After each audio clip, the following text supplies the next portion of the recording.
Bollywood silver screen presenting Hancock. कहानी की शुरुआत में एक शराबी बेवड़े को दिखाया जाता है जो सड़क के किनारे बेंच पर सो रहा होता है। तभी उसके पास एक बच्चा आता है और उसे उठाते हुए कहता है कि ये तुझे दिखता नहीं है क्या। हैंकॉक जब ऊपर टीवी पर देखता है तो वहां पर न्यूज में उसे पता चलता है कि कुछ लोग एक गाड़ी को लेकर भाग रहे हैं। ये सब के सब क्रिमिनल्स हैं। हैंकॉक उस बच्चे को कहता है ये चवन्नी चल निकल इधर से। वो लड़का उसे एसहोल कहकर निकल जाता है। दरअसल हैंकॉक एक सुपर हीरो है, उसके अंदर बहुत सारी शक्तियां हैं, लेकिन पूरे लॉस एंजलिस में उसे कोई भी पसंद नहीं करता। सब उसे एक ही नाम से बुलाते हैं और वो नाम है एसहोल। अब हैंकॉक अपनी शराब की बोतल उठाता है और यहाँ से उड़ता हुआ उन लोगों तक पहुंच जाता है जो गाड़ी से भाग रहे होते हैं। वो उनकी गाड़ी को हवा में उठाकर एक बिल्डिंग के साथ लटका देता है। हालांकि उसने चोरों को तो पकड़ लिया, लेकिन उसने शहर में बहुत तबाही मचाई होती है, इसीलिए सब के सब लोग उसे उल्टा कहना शुरू कर देते हैं। हैंकॉक भी पूरा बदतमीज होता है, वो उनका सामना करता है, यानी कि उनके सवालों का वो उसी तरह से जवाब देता है जिस भाषा में वो लोग बात करते हैं। वहीं दूसरी तरफ शहर में एक रेलवे ट्रैक को दिखाया जाता है जहां पर रे नाम के एक आदमी की गाड़ी ट्रैक के बीचों बीच आ जाती है। उसकी गाड़ी के आगे भी गाड़ियां होती है और पीछे भी गाड़ियां होती है और इसी ट्रैक पर बड़ी तेजी से एक माल गाड़ी आ रही होती है। रे अपनी गाड़ी से उतरने की कोशिश करता है, लेकिन उसका लॉक अटक जाता है। वो चाहकर भी बाहर नहीं निकल पाता। रे को लगता है कि उसकी जिंदगी अब खत्म हो चुकी है, लेकिन तभी एंट्री होती है हैंकॉक की, जो पूरी की पूरी मालगाड़ी को रोक देता है। उसने मालगाड़ी को रोक तो दिया, लेकिन पीछे के जितने भी डिब्बे होते हैं वो सब के सब एक एक कर कर गिर जाते हैं। यहाँ पर जितने भी लोग होते हैं वो सब हैंकॉक को एक बार फिर से उल्टा सीधा कहना शुरू कर देते हैं। वो कहते हैं कि तुमने एक आदमी की जान बचाने के लिए पूरी की पूरी ट्रेन को पलट कर रख दिया, तुम एक पागल इंसान हो। लेकिन हैंकॉक को उनकी गालियों से, उनकी बदतमीजी से कोई फर्क नहीं पड़ता, क्योंकि अब वो एक ढीठ सुपर हीरो बन चुका है। तभी वहां पर रे आता और कहता है कि आज मैं जिंदा हूं तो सिर्फ हैंकॉक की वजह से। वो हैंकॉक से कहता है कि मैं आपको शुक्रिया अदा करना चाहता हूं। सब के सब लोग यहां से चले जाते हैं। इसके बाद रे हैंकॉक से कहता है कि मेरी गाड़ी तो पूरी कबाड़ा हो चुकी है, क्या तुम मुझे घर तक लिफ्ट दोगे। इसके बाद हैंकॉक उसे लेकर उसके घर पहुंच जाता है, जहां पर एक रे का बेटा भी है। रे का बेटा हैंकॉक का बहुत बड़ा फैन है। वो हैंकॉक को देखकर खुश हो जाता है। अब हैंकॉक यहाँ से जा रहा होता है, लेकिन रे उसे कहता है कि खाना बन चुका है, आप खाना खा कर जाना। हैंकॉक अंदर खाना खाने के लिए चला जाता है, जहाँ पर रे की पत्नी भी होती है जो हैंकॉक को बिल्कुल पसंद नहीं करती। अब जब ये खाना खा रहे होते हैं तो तभी हैंकॉक रे के बेटे से कहता कि खाना कैसा बना चवन्नी। ये सुनकर मेरी हैरान हो जाती है। वो कहती है कि इसका नाम चवन्नी नहीं, इसका नाम एरन है। अब एरन हैंकॉक को बताता है कि स्कूल में एक बच्चा मुझे बहुत परेशान करता है। हैंकॉक कहता है कि इसका तो सिंपल सोल्यूशन है, उसके दोनों पैरों के बीच में अपना घुटना जोर से मारने का, सब कुछ ठीक हो जाएगा। फिर भी ठीक नहीं होता तो उसे दो चार गाली देने का और कॉलर पकड़कर जमीन में गिराकर धूल चटाने का। इसके बाद तो सवाल ही पैदा नहीं होता कि कभी वो तुझे दोबारा परेशान करे। मैरी कहती कि बच्चा अपने क्या सिखा रहे। अब हैंकॉक खाना खाकर यहाँ से जा रहा होता है। रे जिसकी उसने जान बचाई है वो उसे कहता है कि मैं चाहता हूँ कि सब तुम्हारी इज्जत करें, सब तुम्हारी इंपॉर्टेंस को जाने। हालांकि हैंकॉक उस वक्त तो वहां से चला जाता है, लेकिन बाद में वो रे के पास दोबारा आता है और वो कहता है कि मुझे अपनी इज्जत बनाने के लिए क्या करना होगा। वो हैंकॉक को उसके सारे वीडियोस दिखाता है जिसमें उसने किसी न किसी की जान बचाई थी, लेकिन साथ ही उसने तबाही भी मचाई थी। अब यहाँ पर रे की पत्नी मेरी आ जाती है। वो जानबूझकर कहती है क्या तुमने टीवी पर न्यूज देखा। और जब ये न्यूज देखते हैं तो ये न्यूज हैंकॉक के बारे में ही होती है, जिसमें न्यूज रिपोर्टर चिल्ला चिल्ला कर कह रही होती है कि हैंकॉक पिछली 6 सुनवाई में कोर्ट में नहीं आया, कोई और होता तो उसे अरेस्ट कर लिया जाता। वो अपनी ताकत का गलत फायदा उठाता है, उसे तो जेल में डाल देना चाहिए। और तभी रे कहता है कि मिल गया आइडिया, लोग चाहते हैं कि तुम जेल में जाओ तो तुम जेल में चले जाओ, और जब उन्हें तुम्हारी जरूरत होगी तब वो तुम्हें अपने आप ही बाहर निकाल देंगे। हालांकि हैंकॉक को यह आइडिया बहुत अजीब लगता है, लेकिन वो रे की बात मान जाता है और जेल में चला जाता है, जहां पर जेल के सभी कैदी उसके दुश्मन हैं, क्योंकि सारे के सारे कैदी उसी की वजह से आज जेल में हैं। वो हैंकॉक से भिड़ने की कोशिश भी करते हैं, लेकिन हैंकॉक उन सबको सबक सिखाता है। एक के बाद एक कई दिन बीत जाते हैं और हैंकॉक को बाहर नहीं बुलाया जाता। वो अभी भी जेल में, हालांकि वो चाहे तो जेल तोड़कर निकल सकता है, लेकिन रे की बातों से वो आज भी जेल में होता है। पर बाहर धीरे धीरे क्राइम बढ़ना शुरू हो जाता है। एक दिन रे उसके पास आता और कहता है कि तुम्हें 8 साल की सजा हुई है, लेकिन अगर तुम्हारा रवैया अच्छा रहा तो सजा 4.5 साल की हो जाएगी। हैनकॉक कहता है कि मैं 4 मिनट भी यहाँ पर नहीं रुकूंगा। वो जेल का दरवाजा उखाड़ता और यहाँ से जाने लगता है, लेकिन रे उसे कहता है कि तुम कायरो की तरह यहाँ से नहीं जा सकते। मैं विश्वास दिलाता हूँ कि एक दिन तुम्हें बाहर जरूर बुलाया जाएगा। हैनकॉक मन मसोक कर वहीं पर रुक जाता है। वो वहां पर बहुत ज्यादा बोर हो रहा होता है और एक दिन जब वो अपनी सेल में सो रहा होता है तभी उसके पास एक पुलिस वाला आता है और कहता है कि बाहर तुम्हारी जरूरत है, कुछ आतंकवादियों ने कुछ लोगों को बंदी बना लिया है। अब हैनकॉक अपने नाखूनों से अपनी दाढ़ी को छील डालता है और इसके बाद वो सूट पहनता है जो रे उसके लिए लाया होता है और उस जगह पहुंच जाता है जहां पर आतंकवादी है। वैसे तो छत फोड़ फोड़ कर निकलता था, लेकिन इस बार वो पहली बार एक इज्जतदार सुपर हीरो की तरह एंट्री करता है। वो पुलिस वाले के पास जाता है और उसे कहता है कि अच्छा काम कर रहे हो। दरअसल ये बात भी उसे रे ने सिखाई थी कि जब भी किसी पुलिस वाले को देखो तो कहना कि तुम अच्छा काम कर रहे हो। वो पुलिस वाला कहता है कि मुझे पता है कि मैं अच्छा काम कर रहा हूँ, हमारी एक साथी वहां पर फंस गई है, तुम उसे बचाकर यहाँ पर ले आओ।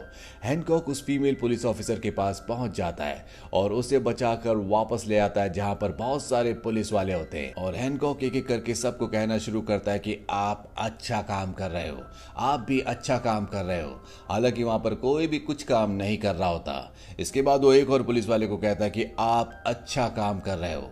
वो पुलिस वाला कहता है कि आप ये बात मुझे पहले बोल चुके हो। अब वही बिल्डिंग के अंदर दिखाया जाता है जहां पर 4 आतंकवादियों ने बहुत सारे लोगों को हॉस्टेज किया होता है, यानी कि बंदी बनाकर रखा होता है।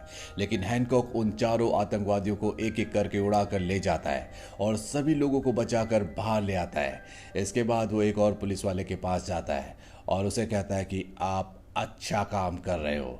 वो पुलिस वाला कहता है कि आज तुमने अच्छा काम किया हैनकॉक। यहाँ पर बहुत सारे लोग होते हैं जो हैनकॉक के लिए तालियां बजाते हैं और हैनकॉक को अपनी जिंदगी में पहली बार इज्जत मिली होती है।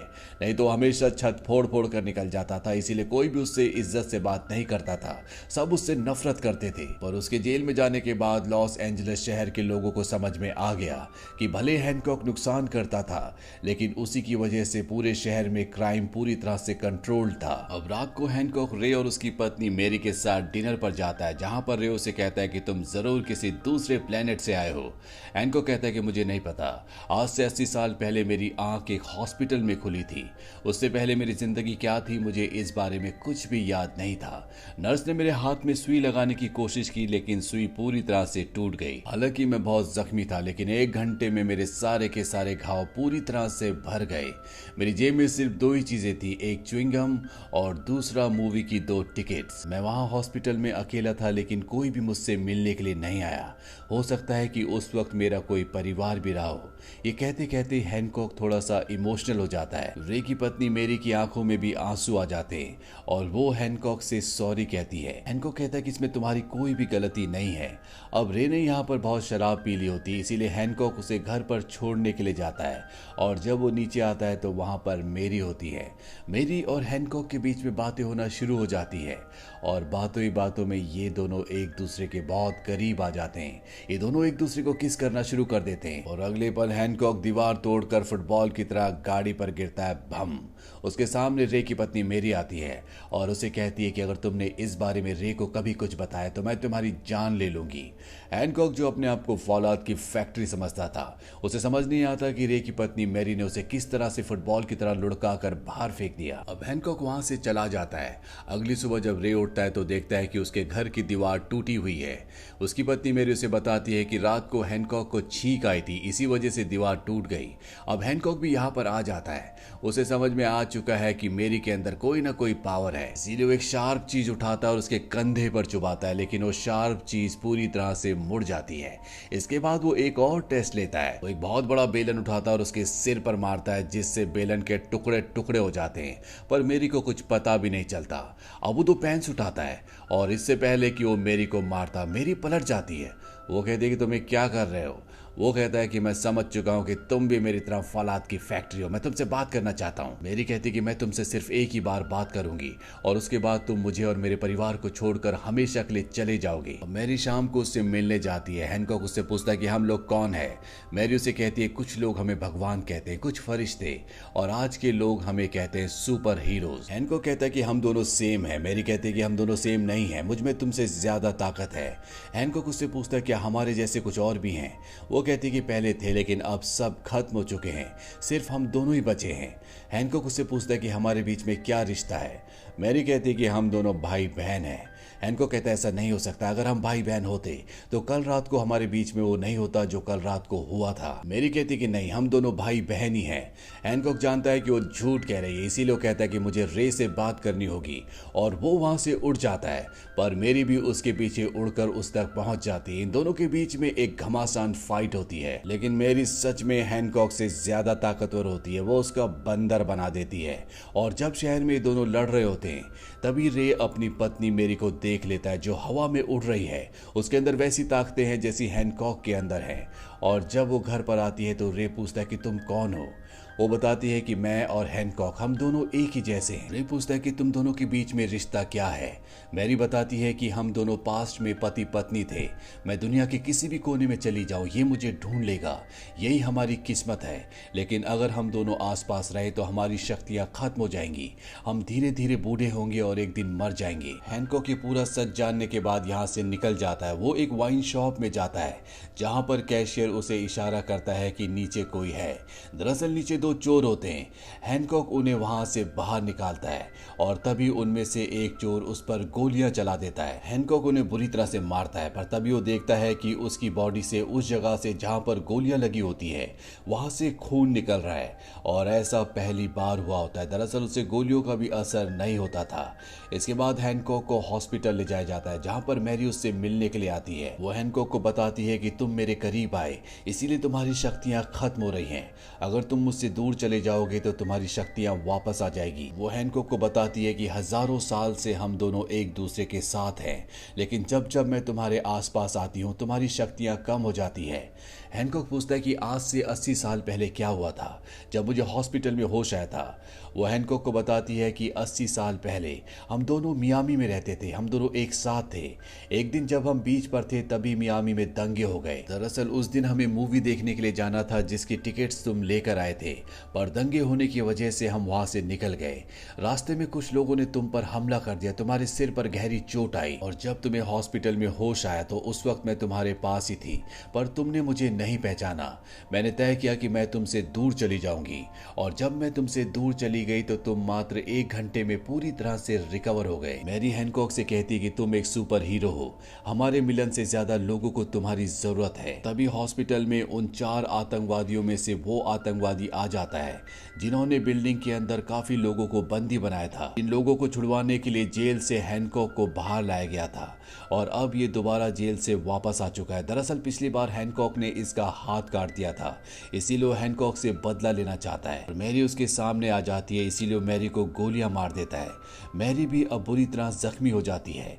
हैनकॉक उसकी तरफ बढ़ता है लेकिन उसके साथी उस पर कई गोलियां चलाते हैं। हैनकॉक एक एक करके सभी को मार देता है और अब उसके सामने सिर्फ वही आतंकवादी होता है जो लगातार हैनकॉक पर गोलियां चलाता है। हैनकॉक गोलियां लगने की वजह से बहुत ज्यादा जख्मी हो जाता है, वहीं पर गिर जाता है और तभी वो आतंकवादी आता और उसके सिर पर गन तान देता है और कहता है कि मरने के बाद तुम जिस भी दुनिया में जाओगे हमेशा मुझे याद रखना। पर इससे पहले कि वो हैनकॉक को गोली मारता, रे पीछे से आकर उसका दूसरा हाथ भी काट देता है। वहीं हॉस्पिटल के अंदर मैरी को दिखाया जाता है जिसकी दिल की धड़कन पूरी तरह से रुक चुकी होती है। डॉक्टर उसे शॉक देकर उसकी धड़कन को वापस लाने की कोशिश कर रहे होते हैं। यहाँ हैनकॉक भी बहुत बुरी तरह जख्मी है। वो किसी तरह से धीरे धीरे उठकर खिड़की से नीचे कूद जाता है और जैसे वो मैरी से थोड़ा सा दूर जाता है मैरी की दिल की धड़कन वापस आ जाती है। इसके बाद हैनकॉक एक छलांग लगाता है लेकिन उसके पास शक्तियां नहीं है, वो उड़ नहीं सकता, इसीलिए वो गिर जाता है। पर धीरे धीरे वो जैसे जैसे मैरी से दूर जाता है उसकी शक्तियां वापस आने लगती हैं, वो पूरी तरह से रिकवर हो जाता है। वहां मैरी भी पूरी तरह से ठीक हो जाती है और अब हैनकॉक एक बहुत ऊंची छलांग लगाता है और इसी छलांग के साथ वो पहुंच जाता है चांद पर। हैनकॉक ये फैसला कर लेता है कि वो मैरी की दुनिया से हमेशा के लिए दूर हो जाएगा। मैरी अब पूरी तरह से ठीक हो चुकी है और रे के साथ बहुत खुश है। वहीं हैनकॉक भी चांद से वापस धरती पर आ जाता है। अब वो एक इज्जतदार सुपर हीरो बन चुका है। वो तय कर लेता है कि वो मैरी के पास कभी नहीं जाएगा, क्योंकि अगर उसने ऐसा किया तो उसकी और मैरी की दोनों की शक्तियां खत्म हो जाएंगी। दरअसल इन दोनों को एक तरह का श्राप है कि जब भी ये एक दूसरे के साथ रहेंगे, एक दूसरे के करीब आएंगे, तो ये आम इंसान बन जाएंगे। इसी के साथ ये फिल्म, ये कहानी यहीं पर खत्म हो जाती है। ये फिल्म ईयर 2008 में रिलीज हुई थी। IMDb पर इसकी रेटिंग है 6.4। इस मूवी का बजट था $150 मिलियन और बॉक्स ऑफिस पर इसने कमाई की थी $629.4 मिलियन की। उम्मीद करते हैं कि ये सुपर हीरो कहानी आपको पसंद आई होगी।